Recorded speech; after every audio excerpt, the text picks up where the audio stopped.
We were married for 4 years. We slowly had to transition from that young 20-something studio apartment into a small family of 3 with with an infant in it.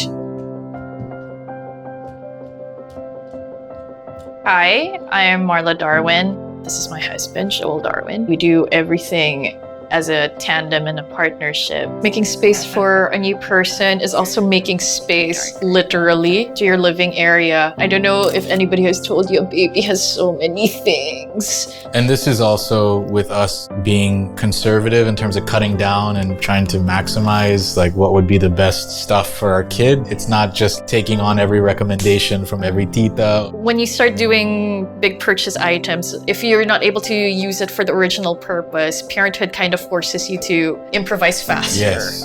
Before we had Selah, there was this white bookshelf. Marla came up with the idea of repurposing it. So we put it on the side, and then that became like a cubbyhole area now for all of her toys and books.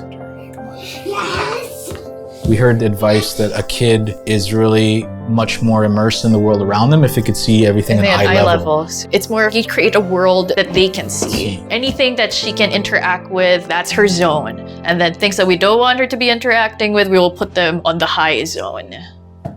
Whoa, I wasn't ready for that. I think no matter what age a kid is, the primary purpose, in our opinion, should be function. Aesthetics, color, that comes next. Our kid is actually quite picky with her style, bringing her into the decision. It has to be collaborative. It has to be, yeah. I really value furniture that grows with your child because if you're working on a limited budget, there's this ease that comes with it that no matter what season in life, you can just pull in whatever you got from the younger years. And then there's this other aspect also, there's sentimental value. If you're listening to your kid and you're trusting in kind of your own instincts as a parent, every dad, every mom has it in them to be a great parent. You realize your kid will be comfortable in environments that you're helping to create that kind of grow with us throughout the different seasons of our life.